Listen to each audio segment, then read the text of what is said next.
Think about it. Every hiring decision is a choice that can make or break a team, a culture, and even an entire company. So how do we make the right choice? Hi, I'm Dr. Mickey, and welcome to Inside the Mind of Hiring. Here we'll uncover the psychology and strategy behind effective hiring. Because the right fit isn't just about skill or experience. It's about understanding people, their motivations, their strengths, and the shadows of their shortcomings. Together, we'll tackle the tough questions.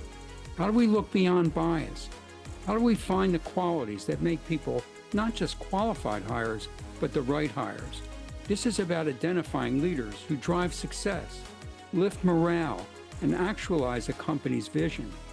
Inside the Mind of Hiring starts now. Well, hello, everyone. This is Dr. Mickey Fineberg, and this show is Inside the Mind of Hiring. And this episode is Succession, Part 2, My Three Sons. Could say my three daughters, but that doesn't apply today. So it's My Three Sons, Succession, Part 2. And part 1 was the last episode. We talked about 9 cousins in generation 3 of a supermarket business. But today I'm going to be discussing leadership succession with my guest, Bob Cohen, the second generation owner, the actual second generation owner of ACME Corrugated Box Company, a multi-generational manufacturer near Philadelphia, PA. Pennsylvania. Bob, thanks so much for joining me on this show today. Very happy you're here. Bob, I'm not sure you're aware of the fact that most family businesses don't get beyond generation 1. Only 30%, according to my research, make it to generation 2, where you're at now.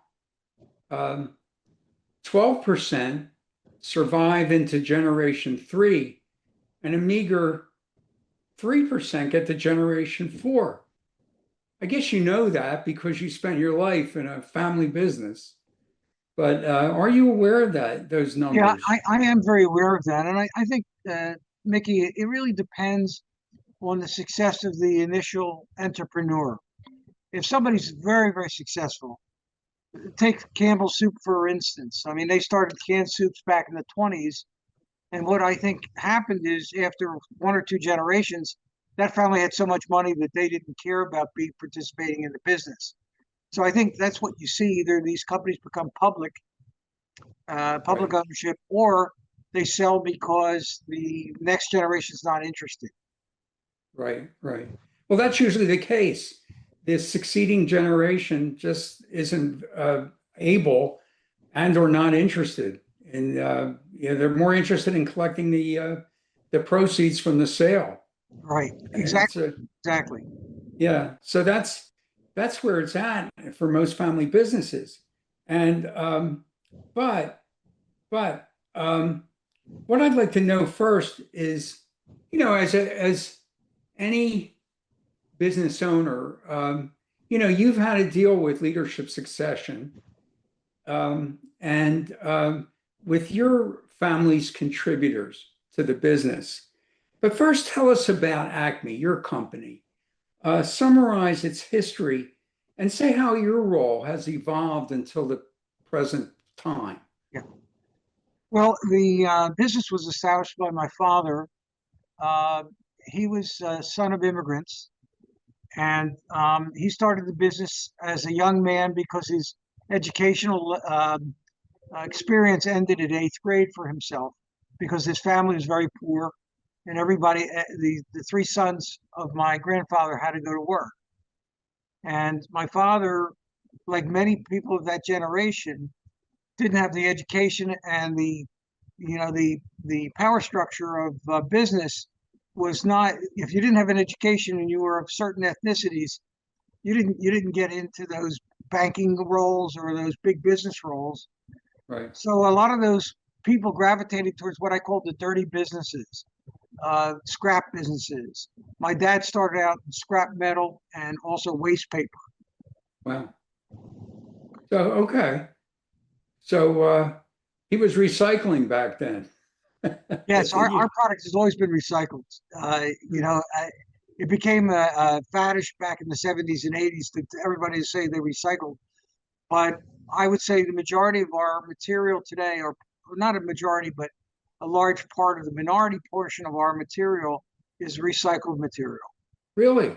Yes. So those corrugated boxes are made out of recycled material that you manufacture. Yes, because of the cost and environmental concerns, what we call virgin kraft mills no longer are going to be built in the United States. Right. And the cost of a new kraft mill would be about $2 billion. A recycled mill is about a $500 million to start up. Wow.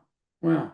So so how did you get into it at one point in your life? Did you get into the business, and how has your role come to this point at this time? Well, my dad, I was in college and my dad took sick. Well, I was actually in high school. My dad took sick, and my dad passed away when I was a sophomore in college. My Mm, educational background, I was going to be a history teacher. I was in liberal arts, and really? my brother and I had an older brother who was in the business and a cousin, and they asked me to join them because they needed help. So I left school. I joined the reserves, the Army Reserves. It was really at the height of the Vietnam War. And once I served my time, I started to work in the business. That was in 1969. Hmm. Who was running the business when your dad My passed? my older brother was running the business at the time, but Okay. and we were partners for about 10 years.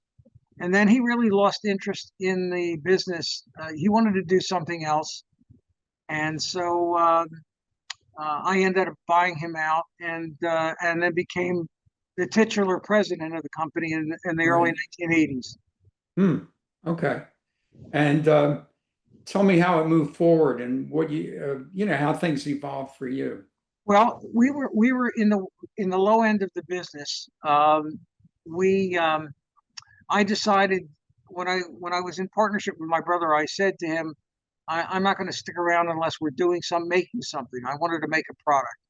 Right. So we started to manufacture corrugated boxes in 1973. I purchased my first equipment, and most of the equipment I bought until the early 90s was used equipment that I found on the market. And then after 1989, almost everything we bought was brand new. And today, our facility is state of the art. It's probably one of the most modern plants in the country.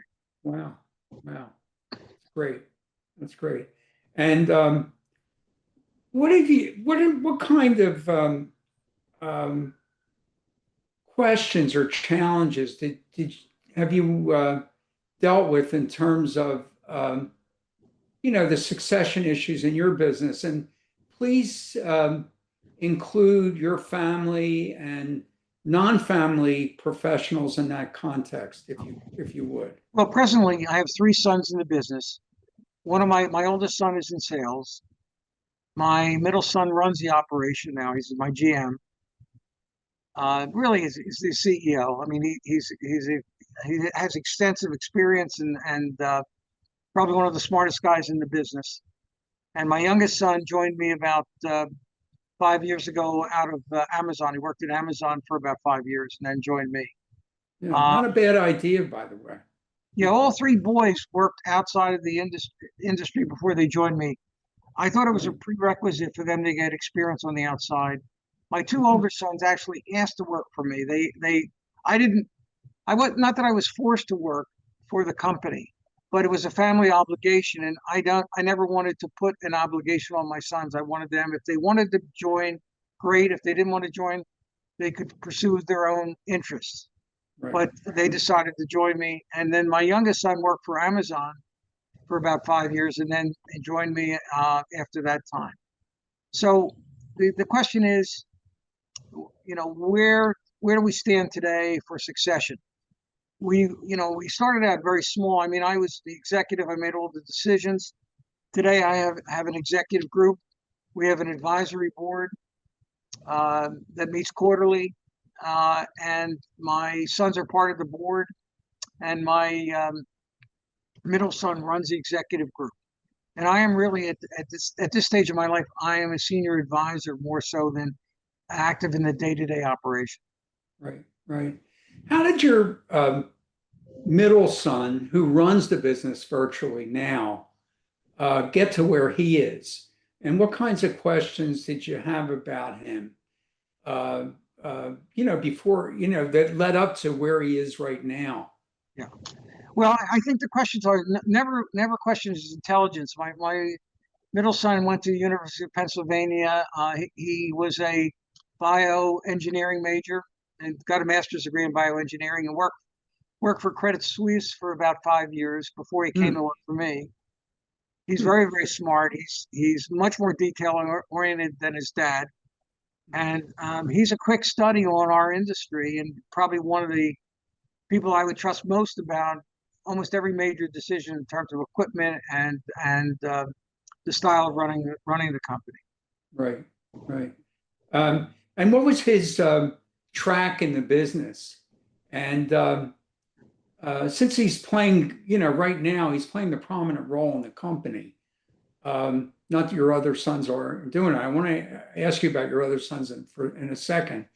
But what questions did you have? You didn't have any questions about his intellect. No, look, it's a question of maturity. I mean, in the beginning, I think in some ways he acted a little more like an employee than an owner. And I think there was a metamorphosis in his philosophy and his thinking and his Right. maturity. I think that's natural. Uh-huh. And so, but he came a long way very quickly. None of my sons are particularly entrepreneurial, but they're workers. They're active in the business, and really they couldn't work for me if they weren't workers. Mhm. I don't, I have high expectations for them as family members, and for the most part they fulfill that. Right, right. How, tell me about how maybe non-family principles helped you along the way as your family was developing, as in terms of their roles in the company. Um, I got the sense, having known you, that there were other non-family professionals that helped you with the business as well. Before they were mature enough, let's say, or Yeah, your middle one was mature enough. yeah. My executive group. I mean, a fantastic. I had a fantastic CFO who had grown up in the business as a controller for a number of different containerboard companies. He was very insightful about his thinking. He was very, I mean, the assistance I got from him, Mhm. I used to call him a pointer dog because he would point me towards the problems. Right. And he couldn't fix them, but he could certainly suss out where the issues were. Uh-huh. I had a very strong general manager who spent about 15 years in the envelope business, Hmm. and so had a pretty good idea about paper and also was somebody who would go to the problem and try to resolve it. So I had a lot of people that were assisting me as I formulated how we would grow. Hmm. So you never find success by yourself. There's always people Right. that assist you. So Right. I had a lot of help on that road. Great. Great. Um, so the issues that you had, how have things progressed since your middle son has sort of been at the top operationally of the business? Well, maybe I can put it this way: we during the pandemic, our business really skyrocketed because everybody was staying home and product had to be shipped in our product in corrugated boxes. So our business really zoomed, and in the middle of that, we did a large expansion of our plant. Right. So and we already are working at almost capacity. So the growth has been pretty significant. We're an industry that's dominated by five producers that control about 80% of the market. So as an independent, we have to be more responsive, more flexible, more customer oriented, and we are. And I think that's really lays the groundwork for our success. Right, right. Um, so your middle son, who runs the business, basically has been involved in facilitating the growth, like through new equipment, um, new resources. Um, and then you have another son who's involved in sales. Tell me a little bit about him. My older son is very quiet. In fact, I was a little concerned about him being selling because you really have to come out of character when you're quiet as a personality. But Right, I right. saw that with my brother. My brother was very kind of quiet, but when he got into a sales cycle, he was fairly aggressive at doing that. And Mhm. I think of all the salesmen I have in my company, my son is probably one of the most thoughtful about how he proceeds with a client, how he develops a client. So he's been at the top of our sales group for the last, I don't know, 7, 8 years, nine That's years. great. Yeah, Um, I got the sense from you in one conversation that he makes people comfortable. People are comfortable with him. well, he is. He's a very neutral kind of young man. He's very non-threatening. He comes off as knowledgeable but not pushy. Mhm. And if you can do consultative selling, that's a much more effective way of selling product than just, I have a price and I have a product. Right, So I think he's really mastered that form of selling. right, right. Um, so and you see that as his career with the company for the foreseeable future. Yeah, he's not going to be a manager of the company. It's not in his personality. Right. And by the way, I accept that from him. I never have pushed him to be something he's not. I don't believe it. I think that people are who they are, and I don't Mhm. think you can mold them necessarily to be something you expect.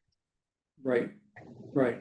So he's happy in his role. You're happy with the way he's playing his role, and he's really contributing to the profitable growth of the company.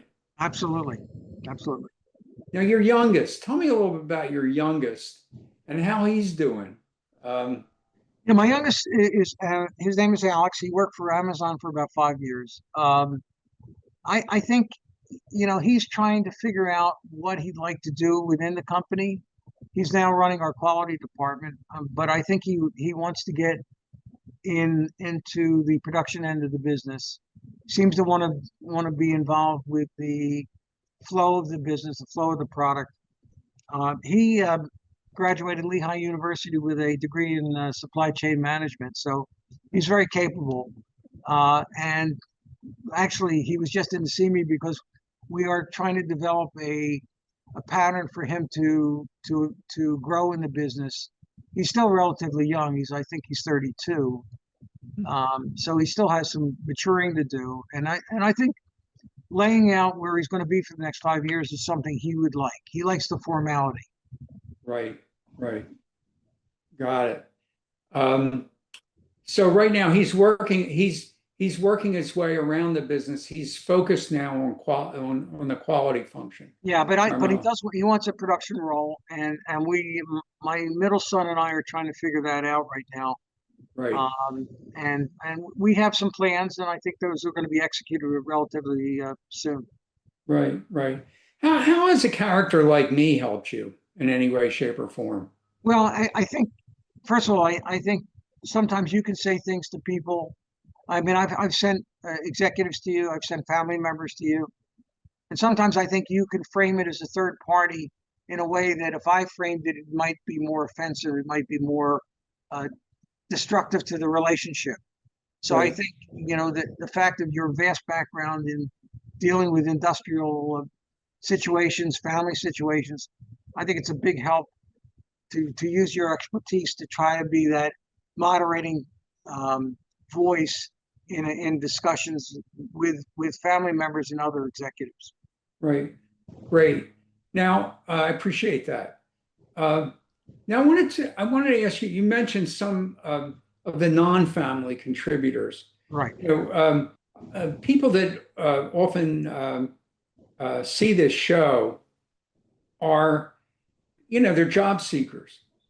What kind of what has a family business like yours offer people that are non-family members from a career perspective? And what can companies like yours offer people that are non-family members that want a career in a I family give you business? I give you one word that I think is really important for human behavior: recognition. Mhm. It's realizing somebody's potential. I say to everybody who joins my company, competency, autonomy. In other words, if somebody proves that they're competent in the job they're assuming, I let them run with it. We don't micromanage people. We recognize people for their contribution, not only financially but also spiritually and on a human basis. Mm, People are not just numbers; they're meaningful. When I say it's a family business, I mean it. Even though we mm, have almost 300 employees, we try to treat everybody very fairly. We want everybody swimming in the same direction. That ensures the success of the company. right, right. So people have a sense of opportunity and personal and career growth with your company. Uh, they're given responsibility and they're given avenues for progression and using their capabilities more broadly as they contribute in your organization. Let It me give you sounds like. let me give you an example. Please, please. I have a young man who joined me from Penn State as a mechanical engineer about 5 years ago. He worked as an intern, and I remember him calling me and saying, I think I'd like to work for you." And I held the phone out because this kid could work anywhere. He was very smart and very capable. Right. Well, the interesting thing is that we had a $50 million expansion, and he handled it with my middle son. And Hmm. this was a young man a couple of years out of college, but he's so capable, he's so smart that I entrusted him with that. And I said to him one day, "All your contemporaries that went to work for bigger companies, don't you think they were siloed?" And he said they were absolutely siloed. I said, "But you have had vast experience. You have had experience that none of your contemporaries have had." And he agreed with that. And we did it because I trusted him. I trusted his intelligence, and I Hmm. trusted his ability to follow up and do the things the right way. And he did. And he did. And he And he has. has, and he continues to. He does all our Great. major. He's 25 years old, and he does all our major projects. Terrific. Yeah. That's terrific. Well, what does the future look like now for you, Bob, and your family and your non-family contributors? And what, if any, questions need to be answered, for you at this point moving forward? Well, I'm interested in the longevity of the business. Obviously, I mean, you know, I'm very cognizant of the family nature of our business. People sell. Like you mentioned, a lot of companies don't last into the second, third generation, fourth generation, and a lot of times they sell to equity companies or they sell to strategics. The question is, everything changes. When they promise we're not going to change anything, it's not a truthful statement. And so I don't want to sound like a do-gooder, but I'm very concerned about the way my people are treated. And um, so the thought of selling my business has never really entered my mind. Uh, Hmm. Now, I don't know what my next generation might do. You never can tell if they want to do something different. But right now, they're vested in the business, and I would say that's the important thing is that they if I can imbue them with the same thoughts about the people that surround them. We have really good people that surround us, and to keep that going and to have that success is very meaningful to me personally. Hmm. Yeah, it sounds like you have a lot of dedication to sustaining your business as a family business. I mean, Well, it let me really give seems that way. You get a lot of enrichment, Bob, and achievement about sustaining your business as a family business. well, let me tell you one thing. I have a young woman that's worked for me since high school. She's worked for me for 39 years. Hmm. She's got a steel trap memory. She can remember orders. We do 40,000 orders a year, and she can remember an order that occurred 3 years ago. Oh my God. Um, and and and I often think about that dedication. She'll never have another job. It's Hmm. an amazing process, and you grow close to people because not on a personal level. You don't want to intrude on Right. their personal space, but you grow close to them in a business sec that you really depend on them, and they know you depend on them, and they react accordingly. Okay. That's great. That's a great little story. Um, Moving forward, what does Generation 4 look like right now? It's hard to tell. I have six grandchildren, the Right. youngest being about 13 months. So who Okay. knows? I have two granddaughters in college, but Right. who knows what they would like to do. You know, I would like to leave that opportunity open to them. That's great. That's great. So your G4 is relatively young right now. Yes, pretty young. And G3, right, they're not exactly ancient though. So No, you got some my time. oldest son is 51, and my next one is 48, and then the next one is 32. So yeah, there's plenty of youth there Yeah. in G3. So hey, Bob, I really appreciate your coming on today. You told me things actually that were pretty enlightening for me about how the business, the seeds of the business, the roots of the business, how it grew, how you got involved. I didn't really know much about your brother's contribution and how that was how you worked that through with him. But that's all very interesting, and I've appreciated knowing you, and I wish you the best. I wish you and your business the best moving into G3 and G4 and beyond. So Well, thank thanks you for very much. joining me. Thank you very much, Mickey. Thank you. You got it in spades. Take care. Take care. You have been listening to Inside the Mind of Hiring with me, Dr. Mickey Feinberg. Tune in the first and third Tuesday at 11 on Transformation Talk Radio to discover the psychology of making successful hiring decisions. In each episode, hiring managers and HR pros will learn how to leverage assessments and other key screening sources and avoid common pitfalls. Job seekers will gain insight into successfully presenting themselves. For more information on assessing people for mission-critical jobs and on career assessment and coaching, visit deltaconsultants.com and my LinkedIn profile.